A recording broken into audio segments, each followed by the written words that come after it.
할렐루야. 오늘 저 본 말씀을 근거로 해서 성령 충만 받으라는 제목을 가지고 은혜를 나누는 거죠. 그 필리핀 보험 선교회 총재였던 데이빗 림이라는 박사가 이런 말을 했다고 합니다.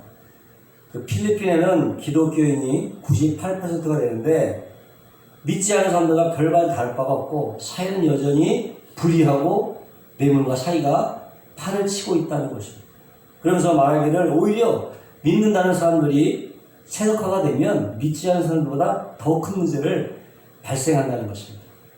때문에 필리핀 사람들은 이 세상에서 가장 종교적일지는 몰라도 거룩하지 않다. 그렇게 말을 했다는 것입니다. 근데 여러분, 이것이 과연 필리핀에만 국한된 문제냐? 요사이 우리나라도 보면요, 영적인 열기가 많이 식어가고 있습니다. 어느새 기독교는요, 종교로 전락해버리고 말았어요. 그리스도인 가운데 바이주장이 성경을 전혀 읽지 않거나 거의 기도 생활을 하지 않는다고 해요. 그러니까 교회를 출석을 하는데 전적으로 주님과의 인격적인 만남이 없는 그야말로 명목상의 그리스도인들이 많다라고 하는 거예요. 그 결과 영적이 어떻게 해요?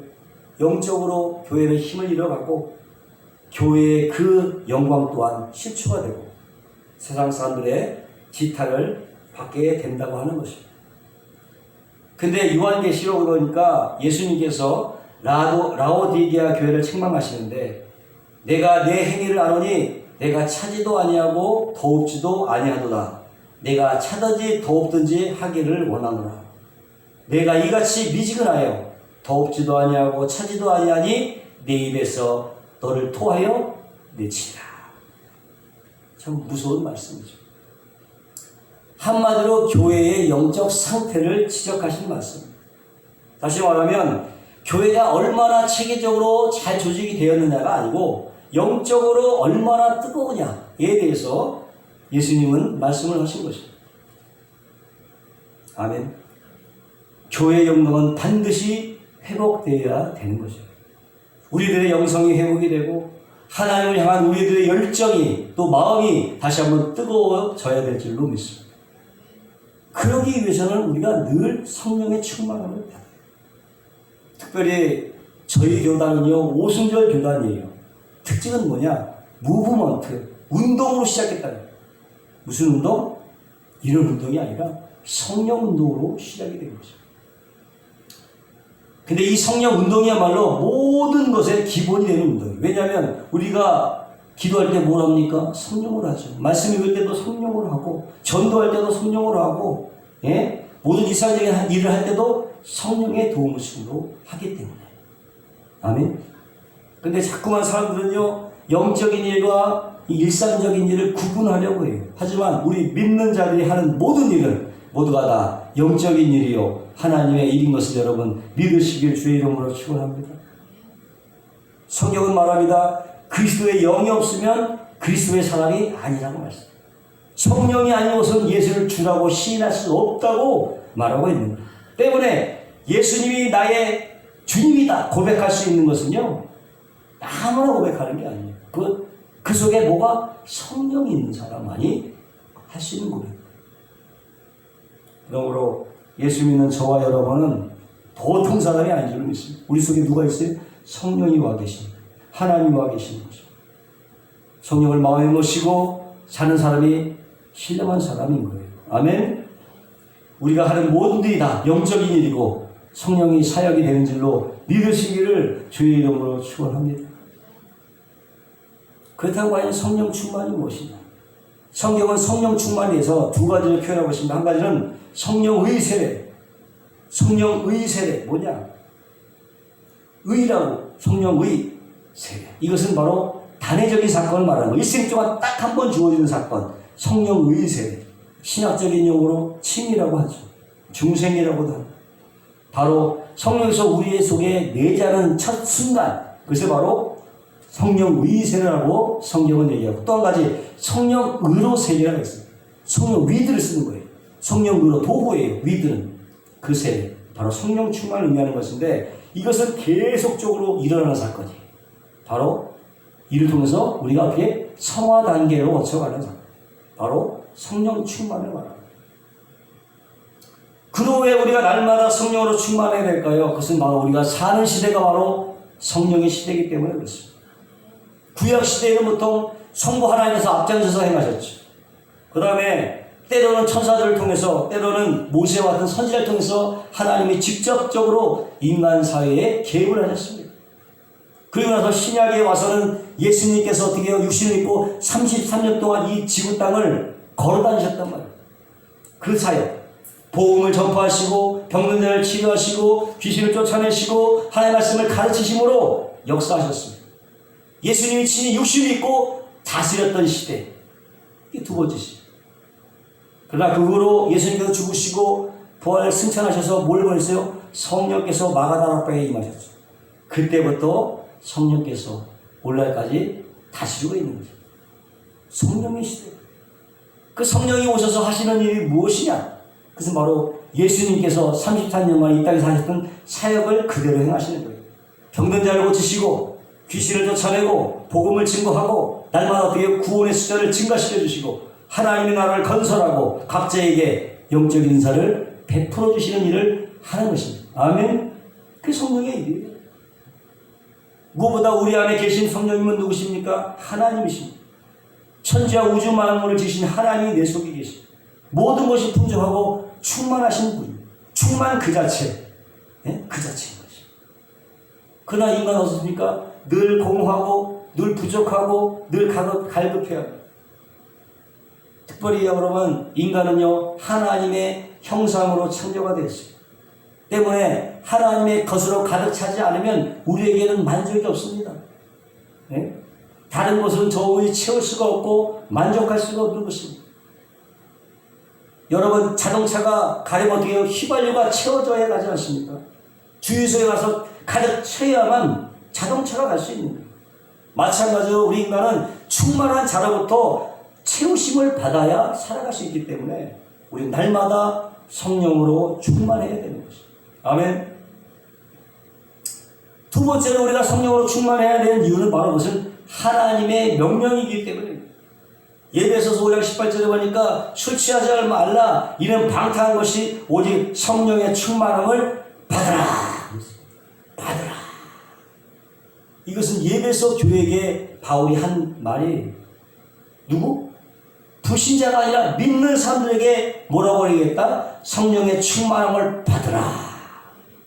여기서 문법적으로 살면 성령의 충만의 대상이 뭡니까? 너희들, 2인칭이요. 너희들, 복수예요. 너희들 충만을 받으라. 받으라. 명령입니다. 여기서 우리가 충만이라는 단어는요, 우리가 볼 때 긍정적인 표현이지만 수동적인 표현이에요. 영어로 be filled with Holy Spirit. 채워지는 거야. 성령으로 채워지는 거예요. 그러니까 수동형이란 말이에요. 수동형. 다시 말하면 성령 충만이라는 것은 성령께 지배되어지는 상태를 말하는 것입니다.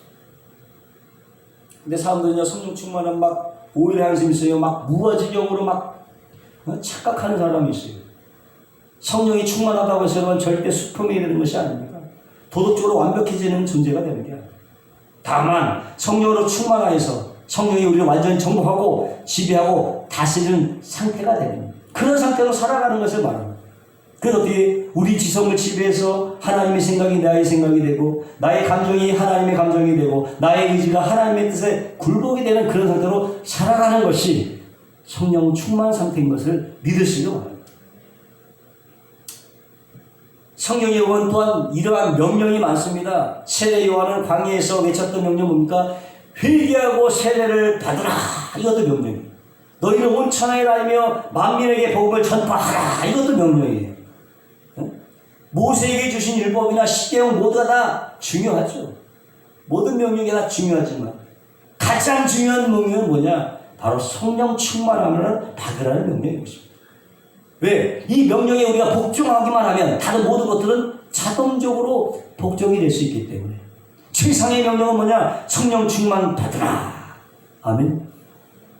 성령으로 충만하기만 하면 기도하지 말라고 해도 기도하게 되고, 말씀 보지 말라고 해도 말씀 보게 되고, 전도하지 말라고 해도 전도하게 되고, 찬양하지 말라고 해도 입에서 자신도 모르게 찬양이 흘러넘치고 감사가 넘치고 피차간에 여러분 순종하는 삶을 살 수 있게 되는 것입니다. 성령으로 충만하게 되면 먼저 우리가 죄를 이길 수 있다. 원래 사람은요, 아담과 하와의 범죄로 말미암아 지하에서 태어나서 죄를 먹고 마시다가 죄 가운데 살다가 죽을 수밖에 없는 그런 존재. 하지만 예수님께서 십자가에서 피 흘려 돌아가심으로 우리의 모든 죄를 다 청산하시고 우리를 의롭게 하셨습니다. 그럼에도 불구하고 여전히 우리는 죄의 습성에 매여서 어찌할 수 없이 제 앞에 무릎을 꿇고 넘어질 때가 너무너무나 많은 거죠. 죄에 대한 유혹이 얼마나 여러분 강하고 달콤합니까? 육신적인 힘과 의지는 도무지 이겨낼 재단이 없는 것입니다. 사도 바울은 이 죄를 뭐라고 말했느냐? 인간을 끊임없이 괴롭히는 하나의 상태로 봤어요. 끊임없이 괴롭히는 하나의 상태. 이사야서 57장 20절에 오직 악인은 능히 인정치 못하고 그물이 진흙과 더러운 것을 늘 솟구쳐내는 요동하는 바다와 같으니라고 말씀하고 있습니다. 어찌 보면 바다는 여러분 표면이 무척 깨끗하고 아름답게 보이지만 그 실상 밑바닥에는 온갖 진흙과 쓰레기들로 수두룩해요. 그래서 한번 파도가 한번 일 때마다 그 속에 있는 것들이 막 뒤집어 까져놓고 다 그 더러운 것들이야 찌꺼기, 오물들이 밖으로 나오게 돼요. 정화작용을 하는 거죠. 죄도 마찬가지예요. 평온한 상태는 잘 모르지만요, 어려움을 당하고 환난을 당하게 되면 우리 속에 있는 죄성이 막 살아나기 시작해요. 떠오르기 시작해요. 시기와 질투와 분노와 악함과 정욕과 교만들이 어느 순간에가 불뚝불뚝 일어나게 됩니다. 그런 이것을 내 의지와 힘만 가지고는 물리칠 수가 없습니다. 만약에 이길 수 있다 그러면 당장 패배할 수밖에 없습니다. 이것을 뭐라고 하냐, 사도 바울이나 자의적인 숭배다, 자의적 숭배다. 자기 스스로를 숭배하는 것이야. 자기 의지를 숭배하는 것. 난 할 수 있다. 자기 의지를 숭배하는 것. 그 자의적 숭배라고 사도 바울은 말하고 있는 것입니다. 비록 이런 자의적인 숭배가 일시적으로는 성공할 수 있겠지만 완벽한 내적인 변화를 얻을 수가 없게 되는 거예요. 오직 성령으로 행할 때만 가능하다는 것입니다. 갈라디아서 5장 16절에 말합니다. 성령을 쫓아 행하라. 그리하면 육체의 욕심을 이루지 아니하리라. 아멘. 또 우리가 성령으로 충만할 때요, 하나님의 일을 능력 있게 감당할 수가 있어요. 봉사할 힘을 주시고 전도할 능력을 주시고 병든 자에게 손을 좀 낫게 하시는 능력을 허락하여 주시고 귀신을 쫓아내는 능력까지 주시는 것입니다. 그럼 우리가 이렇게 중요한 성령 충만을 어떻게만 받을 수 있을까? 첫째로 여러분, 자신의 것을 포기할 줄 알아야 돼요. 예수님의 제자들은요, 모두가 자기가 가진 것도 다 버렸던 사람들입니다. 한 번 예수님께서 갈릴리를 지나시다가 고을 잡고 있는 베드로를 보시고 나를 쫓으라 말씀하셨어요. 그래서 그 즉시로 그물을 버려두고 예수님을 쫓았습니다. 좀 더 가시다가 야고보와 요한을 보고 나를 쫓으라 하니 두말하지 않고 그 즉시로 배와 아버지를 버려두고 예수님을 쫓았습니다. 또 지나가시다가 마태를 보시고 나를 쫓으라 그 즉시도 마태도 세간이를 버려두고 예수님을 따라라 했습니다. 공통점이 뭡니까? 모두가 자기 것을 포기하고 예수님을 쫓았다는 것입니다. 그 결과 예수님의 제자가 되고 성령의 충만함으로 하나님의 사역을 감당할 수 있었다는 것. 이렇게 여러분, 성령 충만에는 뭐가 따라요? 대가가 따르는 것입니다. 희생이 따르는 것입니다. 헌신이 따르는 것입니다. 자신의 것을 꿰차고 있으면 절대로 여러분 성령 충만할 수 없어요. 포기할 것을 과감히 포기해야 성령으로 충만하게 될 수가 있는 것입니다. 그렇지 아니하고 자신의 것들로 꽉 찬 사람은요, 절대로 성령 충만을 받을 수가 없는 것입니다. 비워야 채워지는 거예요, 여러분. 비워야 되는 거야. 아멘. 비우시기를 바랍니다. 두 번째로요, 성령 충만하면 자신을 하나님께 드려야 되는 것입니다. 로마서 6장 14절에 보니까 너희 자신을 죽은 자 가운데서 산자같이 의의 병기로 하나님께 드리라. 드려야 되는 것입니다. 하나님은 우리를 거룩한 죽은 제물이 아니라 산 제물로 받기를 원합니다. 꿈틀꿈틀 살아 움직이는 제물을 받기를 원하신다고 합니다. 대부분의 문제를 보면요, 완전히 자신을 하나님께 이양하지 않는데 문제가 있어요. 하나님 이건 하려고 하고 저건 하려 하지 않고, 여기는 가려고 하고 저기는 가려 하지 않고, 하나님은 이런 사람을 절대로 사용할 수가 없어요. 그럼에도 자꾸만 자기의 것을 고집하고 주장을 하게 되면 어려움을 당하게 되고, 마음의 갈등 또한 그치지가 않는 것입니다. 언제까지 그치지 않아요? 하나님의 뜻과 같아질 때까지 그냥 갈등이 있는 거야. 그치지가 않는 거예요. 괴롭힘을 당하는 거예요. 결국 내 뜻 버리고 하나님의 뜻을 수용할 때에, 자신을 완전히 하나님께 내어 맡길 때에, 완전히 깨어질 때에 우리는 성령 충만을 받을 수가 있게 되는 것입니다. 그제야 비로소 우리도 시편 기자의 고백처럼 나의 하나님이여 내가 주의 뜻을 행하기를 즐기오니 라고 고백할 수가 있게 된다고 하는 것입니다. 세 번째로 성령 충만을 받기 위해서는 여러분 성령의 약속을 어떻게 붙잡아야 되는 것입니다. 약속을 기다려야 되는 것입니다. 사도들은 예수님부터 어떻게 해요? 성령의 약속을 받았던 사람들입니다. 예수님께서 승천하시기 전에 너희가 몇 날이 못되어 성령으로 성령 충만하죠. 성령으로 세례를 받으라. 처음에 그들은 이 말씀의 의미를 알지 못했어요. 그렇지만 예수님의 말씀이기 때문에 그들은 이 말씀을 붙잡았다고. 중요한 것은 이것입니다. 우리가 하나님의 말씀을 다 이해하지 못하고 다 깨닫지 못한다 할지라도 그 말씀을 자신에게 주시는 메시지로 어떻게 받아들여라. 받으라고 하는 것입니다. 사도들도 그 당시 성령 충만하는 말씀을 이해를 못했어요. 그것이 뭐지? 성령 충만 어떻게 왔지? 응? 하지만 그들은 하나님이 말씀하셨으니까 그대로 행하실 것이라는 것은 믿었다. 그 결과 그들은 약속대로 성령 충만함을 받을 수가 있게 되는 것입니다. 우리가 때로 이해가 가지 아니하고 느끼지 못한다 할지라도 낭망하지 말고 성령 충만 주시자는 말씀을 붙드시기를 주님의 이름으로 축원합니다. 하나님께서 요셉에게 꿈을 보여주셨던 것은 뭐예요? 바로 내가 그렇게 하시겠다는 하나님의 약속을 주신 거예요.